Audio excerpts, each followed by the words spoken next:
Welcome back नाज़रीन। अभी हमारा जो सेगमेंट है वो आप लोगों के लिए बड़ा इम्पोर्टेंट है। हम ये जानना चाहेंगे कि हम अपने जो पैसे हैं ना उनको कहाँ इन्वेस्ट करें। आप देखें पूरी ज़िंदगी हम पैसा कमाते हैं, ठीक है, और उन कमाई का जो है ना हमें इंतज़ाम समझ नहीं आता कि हमने इसको किधर इन्वेस्ट करना है। कुछ लोग कहते हैं गोल्ड ले लो, कुछ लोग कहते हैं प्लॉट ले लो, कुछ कहते हैं घर बनाओ, रेंट पे चढ़ाओ, कोई और जैसे रेंटल इनकम्स के जो है ना जो बिज़नेस आ गए वो, और छोटे मोटे कुछ कारोबार शुरू कर देते हैं, वहाँ पे नुकसान हो जाते हैं। तो फिर वो जो अगर नौकरी पेशा बंदा है वो परेशान हो जाता है। फिर अब अगर एक बंदा ऑलरेडी ये काम कर रहा है, ठीक है, और अच्छे पैसे कमा रहा है, उसमें उसका कोई दूसरा कोई लॉस वगैरह नहीं, तो वो दूसरा बिज़नेस नहीं कर सकता है, इसमें तो कोई दूसरी बात नहीं है क्योंकि वो प्रॉपर टाइम ले रहा है। मगर अगर कोई दूसरा बंदा जो है वो काम कर रहा है और उसके कोई पैसे खा जाता है आगे, ठीक है, और इस तरह से उसके जो है ना आगे सारी जमा पूंजी जो है उसकी पूरी जवानी की उसको बुढ़ापे में जाके उसके हाथ खाली रह जाए तो कितना गलत होता है। अब ये स्टॉक एक्सचेंज जिसके बारे में आप जानते हैं, पाकिस्तानी स्टॉक एक्सचेंज के बारे में बहुत से लोग हैं जिनको बहुत अच्छी इन्फॉर्मेशन है, और कुछ लोग तो कहते हैं हम बहुत अच्छा बना रहे हैं और कुछ लोग ये कहते हैं हमारा बड़ा नुकसान हो गया स्टॉक एक्सचेंज में। तो इसमें क्या सच्चाई है, क्या गलत है? क्योंकि बेसिकली इसको लोग कह तो ये रहे ना कि सट्टाबाजी है, जुआ है। अब हमारे पास एक मेहमान है, आए हाय, वो तो पहले मुझे गौर से देखना शुरू हो गया कि मैंने उनके इंट्रो से पहले उनको जो है ना जुआ और सट्टा वाला जो है ना बात कह दी। तो जो मेहमान है हमारे अब्दुल रहमान नजम साहब मौजूद हैं, ट्रेडिंग एक्सपर्ट हैं, इसीलिए इनको यहाँ पे मदद किया था कि इनसे जान सकें कि ये जो सट्टा, ये जो जुआ है, ये कारामद है, ये करना चाहिए, सही है? बिस्मिल्लाहिर्रहमानिर्रहीम। Good morning everyone. बिल्कुल आपने जो सट्टेबाजी वाली बात की ना, ये आम फहम बात है, ऐसा कुछ नहीं है कि आप ही सिर्फ हैं जो सोचती हैं ऐसे। असल में जब किसी भी चीज़ की रोज़ बाइंग सेलिंग चल रही हो और वो कभी थोड़ी सी ऊपर चली जाए, कभी थोड़ी सी नीचे चली जाए, लोग सोचते हैं ये तो सट्टाबाजी है। एक चीज़ की कीमत अगर एक दिन 100 रुपये थी, अगले दिन वो 105 या 95 कैसे हो सकती है? और आपने जैसे दूसरी बात की कि हर कोई सोच रहा होता है कि मैं अपनी सैलरी को सेव करूं, आगे जाके थोड़ी मेरी सेविंग बन जाए, और इस पूरे को मकसद को अगर एक टर्म देना वो होता है फाइनेंशियल फ्रीडम। फाइनेंशियल फ्रीडम होता है कि आप एक ऐसी स्टेज पे पहुंच गए, आपने थोड़ी सी सेविंग एक्यूमुलेट कर ली और अब जो है ना आपको लाइफ की टेंशन जो है ना वो बॉदर नहीं करती। यानी कि आपके पास अगले 6 महीने 1 साल के खर्चे भी हैं, आपकी अगर जॉब चली गई उसमें भी आपको कोई प्रॉब्लम नहीं है। तो हर किसी ने सबसे फर्स्ट स्टेप ये होता है, कोई यंग हो या 35 ईयर्स एज का हो, 45 का हो, first step of financial freedom is कि आप 6 से 12 महीने के अपने जो एक्सपेंसेस है ना उसको सिक्योर करें। अच्छा, हाँ, और आप अपने अराउंड देखें लोगों को, जितने भी आपके अराउंड लोग हैं, आज तक आपको कोई ऐसा बंदा नहीं मिलेगा जिसने सिर्फ अपने पैसे सेव किए, उसको तकिए के नीचे रख लिया और उसके पास बहुत ज़्यादा वेल्थ एक्यूमुलेट हो गई। क्योंकि पैसे जो हैं टाइम के साथ डीवैल्यू होते रहते हैं। अच्छा। और ज़्यादातर लोगों को ये बड़े सालों बाद समझ आता है, तो सेव करते रहते हैं 5 साल बाद 10 साल बाद देखते हैं तो कहते हैं उन पैसों से तो कुछ आ ही नहीं रहा। अगर कोई प्लॉट लेता है, प्लॉट के भी तो पैसे बढ़ रहे होते हैं, अगर कोई सोना लेता है उसको भी तो फिर वैल्यू बढ़ रही होती है, इसमें भी तो वैल्यू तो ऊपर ही जा रही है ना दोनों तरीके से। फिर ये जो स्टॉक एक्सचेंज है ये क्यों बेहतर है, इधर इन्वेस्टमेंट क्यों बेहतर है, ये बताइए। देखिए, अब हमने सोचा कि हम थोड़े थोड़े पैसे सेव करेंगे, ठीक है। हम रिकॉर्ड देखते हैं कि ये 4-5 ऑप्शंस, बिल्कुल एक आम आदमी के पास जिसके पास टाइम नहीं है इतनी ज़्यादा डिटेल में पढ़ने का, उसके पास ये 4-5 ऑप्शन होते हैं। तो आपको रिकॉर्ड बता देगा कि किस एसेट क्लास कहते हैं इसको, रियल इस्टेट हो गई, इवन अगर आप बैंक में भी पैसे रख देंगे सेविंग अकाउंट में, बढ़ते तो वो भी हैं, लेकिन आपने हमेशा कंपेयर करना होता है कि महंगाई से ज़्यादा कौन सी चीज़ बढ़ती है, क्योंकि आपने एंड में तो उन पैसों से कुछ नहीं कर सकते, आपने कुछ ना कुछ खरीदना है, तो उसकी रियल अर्निंग पावर हमेशा देखते हैं। तो इसमें अगर आप प्लॉट को देख लें, कौन से प्लॉट्स जो हैं, आप अच्छे जो सिक्योर सोसाइटीज़ हैं उनका ट्रैक रिकॉर्ड देख लें, आपने बैंक में पैसे रखे उसने कितनी कंपाउंडिंग करके दी, इसी तरीके से गोल्ड आप देख लें। तो हमेशा जब भी किसी चीज़ को कंपेयर करते हैं ना, थोड़े से लंबे टाइम पे देखते हैं, क्योंकि आपने सेविंग जो है करनी है 20-25 सालों के लिए। 1 साल के लिए तो फिर अगेन सट्टेबाजी होती है। अगर आपने 1 साल में सोचा कौन सी चीज़ बढ़ेगी, आपको 100 आइडियाज़ देंगे लोग। अच्छा, 1 साल के लिए भी करना तो सट्टेबाजी होगी, मतलब लंबा टाइम आप कह रहे हैं। हाँ, 1 साल में अगर आप थोड़े से एक्सपर्ट हैं, आप अंदाज़ा लगा सकते हैं। अगर आपने अपनी किसी पैसे जो है ना किसी कंपनी के साथ ये स्टॉक में ले लिए और वो कंपनी भाग गई, नहीं, ऐसा नहीं होता। आप देखें, ज़्यादातर लोग 90% लोग ना जब उनके पास पैसे आते हैं अपने दोस्त के साथ पार्टनरशिप कर लेते हैं, अपने रिश्तेदारों के साथ पार्टनरशिप कर लेते हैं, उसमें आपको कुछ नहीं बताते। 3 महीने के बाद आपको कोई आके रिपोर्ट देते हैं कि मैंने ये बिज़नेस किया, ये नुकसान हुआ, ये फ़ायदा हुआ। स्टॉक एक्सचेंज में तो रेगुलेशन है, हर 3 महीने बाद कंपनी आपके साथ डिटेल्ड रिपोर्ट शेयर करेगी। हाँ, उसको आपको थोड़ा सा पढ़ना आना चाहिए, कि उस बिज़नेस में पिछले 3 महीने में क्या हुआ है। अच्छा। सो पूरी दुनिया में फाइनेंशियल फ्रीडम अचीव करने का सबसे अच्छा तरीका स्टॉक मार्केट है, क्योंकि ये प्रॉफिट सबसे ज़्यादा देता है। मैं आपको कुछ नंबर्स में बताता हूँ। अगर किसी ने करना है, सपोज अगर मैं स्टॉक मार्केट में आना चाहती हूँ, तो मेरा पहला कदम क्या होना चाहिए? आम देखने वाले को समझाते हैं। पहले तो समझते हैं कि हम ये कर क्यों रहे हैं। जब आपको समझ आएगा कि कितनी इंपॉर्टेंट चीज़ है, तो फिर पहले कदम दूसरा कदम लेना भी आसान हो जाता है। अच्छा। तो अगर हम बहुत लंबे टाइम के लिए देखें, जिसमें सारी सट्टेबाजी जो है ना ख़त्म हो जाती है, यानी कि एक प्लॉट अगर 1-2 साल बढ़ भी जाए, उसने लॉन्ग टर्म में जब तक वो अपनी वैल्यू नहीं बढ़ाएगा, उसके अराउंड डेवलपमेंट नहीं होगी, वो ज़्यादा देर तक नहीं बढ़ सकता। इसी वजह से अगर हम 1999 से शुरू करें और सारी चीज़ों की एग्जांपल देख लें, जिसने सबसे ज़्यादा प्रॉफिट दिया होगा ना, वही सबसे अच्छी एसेट क्लास है और उसी में आपको लॉन्ग टर्म में इन्वेस्टमेंट करनी चाहिए। तो गोल्ड में अगर आपने लेट से 1 लाख रुपए लगाए होते, तो वो आज तकरीबन 50 लाख रुपए हो गए हैं 25-26 सालों में।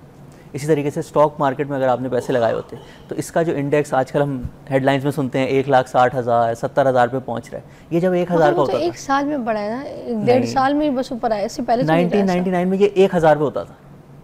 तो बीच में बढ़ता है, फिर गिर जाता है, कभी फिर ज़्यादा बढ़ जाता है, फिर थोड़ा सा गिर जाता है।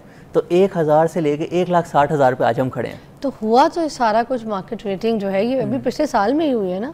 चलें अगर हम 2023 में चले जाते हैं, 2023 में चले जाते हैं, जब बिल्कुल पाकिस्तान में डिफॉल्ट के खतरे थे, उस वक्त भी ये 40,000 का था। तो अगर बिल्कुल लो पे भी आप देखें, तो जब भी इसने आपके 1 लाख रुपए को 40 लाख रुपए कर दिया था। ऐसे टाइम आते हैं जब ये ज़्यादा बढ़ता है, ऐसे टाइम भी आते हैं जब ये थोड़ा सा गिर जाता है, लेकिन लॉन्ग टर्म में ये सबसे ज़्यादा प्रॉफिट कमा के देता है, क्योंकि इसके बैक एंड पे हैं बिजनेस ओनर्स। आप अपने अराउंड देखें, न्यूज़ चैनल्स पे सब देखें कि बिजनेस ओनर्स बहुत पैसा बना रहे हैं। काश मेरी सैलरी जो है ना इतनी हो जाए कि मैं एक बिज़नेस स्टार्ट कर लूँ, हर किसी का यही ख्वाब है। तो स्टॉक मार्केट आपको अपॉर्चुनिटी देता है कि पाकिस्तान के जितने भी टॉप बिजनेसमैन हैं, आप उनके साथ पार्टनर बन जाएं। अब आप अपने अराउंड देखें, जितने भी टॉप बिजनेसेस हैं, आप एग्रीकल्चर से शुरू कर लें, ट्रैक्टर की कंपनीज़ भी हैं, खाद बनाने वाली कंपनीज़ भी हैं, आप जो चीज़ें खाते हैं रोज़, नेशनल फूड्स, ये भी स्टॉक एक्सचेंज पे अवेलेबल है। तो आप इनकी चीज़ें कंज्यूम करने के बजाय अगर आपको इनका प्रोडक्ट बहुत पसंद है, तो आप इनके साथ पार्टनर बन जाएं। अच्छा, आप सपोज एक बंदा जो है घर ले लेता है, ठीक है, अब उसकी एक अमाउंट जो है ना, बेस अमाउंट बन गई है, वो घर ले लिया उसने, उसके बाद उसको रेंट पे दे देता है, उसका किराया भी ले रहा है, उसके घर की वैल्यू भी बढ़ रही है साथ साथ, और रेंटल इनकम भी उसकी आ रही है। तो ये बेहतर नहीं है? कि पाकिस्तान में रेंटल इनकम जो है ना, कहीं कहीं तो 1-2% भी आती है। यानी कि अगर आपने लेट से 1 करोड़ का घर लिया, तो मुश्किल से आपको साल के जो है 2 लाख 2.5 लाख मैक्सिमम आएंगे, और जो थोड़ी नई डेवलपमेंट्स होती हैं वहाँ पे आपको मुश्किल से 4 लाख मिल जाता है। पाकिस्तान स्टॉक एक्सचेंज में कंपनीज जो डिविडेंड अनाउंस करती हैं, जो कि उनके प्रॉफिट का कुछ हिस्सा होता है, पूरा प्रॉफिट भी नहीं होता। जब कंपनीज प्रॉफिट बनाती हैं ना, तो कहती हैं इस साल हम लोग कुछ परसेंटेज जो है अपने शेयर होल्डर के साथ भी शेयर कर देते हैं। वही एवरेज 6 से 7% होती है। तो जितना आपको रेंट आता है, उससे ज़्यादा स्टॉक मार्केट जो है आपको डिविडेंड कमा के देती है। और लॉन्ग टर्म में वैल्यू किसकी बढ़ती है, वो तो हमने ऑलरेडी देख लिया कि 1,000 वाली चीज़ 1,60,000 में पहुंच गई। अब आप इसमें अपनी मर्ज़ी की कोई भी सोसाइटीज़ जो है वो देख सकते हैं। इवन हम लोग कभी फैमिली में बैठ के डिस्कशन भी करते हैं। जो बेस्ट एग्जांपल भी लोग बताते हैं कि मैंने तो रियल एस्टेट में किया था और मेरा छक्का लग गया, मैं बहुत सक्सेसफुल हो गया। वो होता है मैंने एक 10 लाख का प्लॉट लिया था और 15-20 सालों में वो 1 करोड़ का हो गया। वो तो कुछ भी नहीं है अगर आप इसको कंपेयर करें जो प्रॉफिट्स बिजनेसमैन बना रहे होते हैं। एक कॉल है, इकबाल साहब की, आपसे बात करना चाह रहे हैं। अच्छा, लेट्स टॉक। इकबाल साहब कैसे हैं? अल्हम्दुलिल्लाह, आपकी दुआ है। मैं भी आपका शो देख रहा था और मेरे थोड़ा सा मिजाज के मुताबिक ही है। हाँ। मेरा सवाल ये है कि स्टॉक मार्केट में हम जो है जब इन्वेस्टमेंट करते हैं तो हमें उसके ऊपर नजर रखनी पड़ती है कि आज ऊपर जा रही है, नीचे जा रही है। हाँ। उसके दीगर कुछ फैक्टर्स बहुत सारे होते हैं। तो क्या ये हम बेहतर नहीं है कि ऐसे आदमी के लिए जिसे टाइम ना हो कि वो जो म्यूचुअल फंड में इन्वेस्टमेंट कर दे लॉन्ग टर्म के लिए, बजाय इसके लिए एक कमेटी डाले, हर महीने 5,000 रुपये उस कमेटी में डाले, उसकी वजह अगर वो उसके जो है म्यूचुअल फंड लेकर डाल दे 10 साल के लिए, 15 साल के लिए, 20 साल के लिए, दैट्स मच बेटर आइडिया। दूसरी बात ये कि इन्वेस्टमेंट प्रॉपर्टी में जो है मेरे ख्याल में वो तो बिल्कुल बेकार की चीज है। आप ये तो बोलते हैं कि 20 साल के बाद मेरे अब्बा ने एक 500 रुपए का प्लॉट खरीदा था और 50 साल के बाद वो 5 करोड़ का हो गया, लेकिन एट दैट टाइम उन 500 रुपए में क्या आ सकता था और आज इन 5 करोड़ में क्या आ सकता है, इसको भी आपको कंपेयर करना पड़ेगा। दूसरी बात ये कि अगर आपको पैसों की जरूरत पड़ेगी तो आपको पूरी 5 करोड़ की प्रॉपर्टी बेचनी पड़ेगी। आपने 10 लाख रुपए दिए। Alright, I got your point. Iqbal साहब थैंक यू सो मच। एक ब्रेक लेंगे, ब्रेक के बाद आपके सवाल का जवाब भी यहाँ पर देंगे और मज़ीद जो कॉल्स हैं उनको भी हम प्रोग्राम में शामिल करेंगे और सीखेंगे। ठीक है, ब्रेक। Welcome back. हमारी पास जो कॉल आई थी ना इकबाल साहब की, हम उनके बारे में ज़रा आपसे राय लेंगे। क्या कहेंगे आप उनकी कॉल पर? इकबाल साहब ने ना सबको बहुत बड़ा जो है एक लेसन दिया है। इन्होंने जैसे कहा कि रियल इस्टेट में लॉन्ग टर्म में उस वक्त तो कभी कभी लगता है कि बढ़ गया या रेंट आ रहा है, लेकिन आप उसको स्टॉक मार्केट से कंपेयर करें तो कुछ भी नहीं है रिटर्न्स। और ये पाकिस्तान की बात नहीं है सिर्फ, ग्लोबली भी ऐसी है। ग्लोबली तो जाहिर है इस पे लोग ज़्यादा रिसर्च करते हैं। तो एक बहुत बड़े बैंक क्रेडिट स्विस ने पूरी रिसर्च की थी कि 100 सालों में सबसे ज़्यादा प्रॉफिट कौन सी चीज़ कमा के देती है। तो उसमें भी रियल इस्टेट जो है वो 7वें 8वें नंबर पर जाके आती थी और उसका रिटर्न उतना ही था जितनी महंगाई होती है। और स्टॉक्स ने अमेरिका में भी हर मुल्क में सबसे ज़्यादा रिटर्न दिया क्योंकि उसमें बिजनेस ओनर्स होते हैं, उनका प्रॉफिट बहुत ज़्यादा होता है। दूसरी बात इकबाल साहब ने म्यूचुअल फंड्स की। तो एक आपको चीज़ समझनी होगी, म्यूचुअल फंड्स वो वाले भी होते हैं जो आपके पैसे जो हैं हुकूमत पाकिस्तान को कर्जा दे देते हैं, जिसमें जो प्रॉफिट आ रहा होता है ना वो तकरीबन उतना ही होता है जितना आप बैंक में जब सेविंग अकाउंट खुलाते हैं उसके आसपास। अच्छा। और एक म्यूचुअल फंड होते हैं जिसमें आप स्टॉक मार्केट में इन्वेस्टमेंट करते हैं। तो वो अगेन अगर आप उनके थ्रू भी इन्वेस्ट करते हैं वो बहुत अच्छा होता है। कितने अमाउंट से?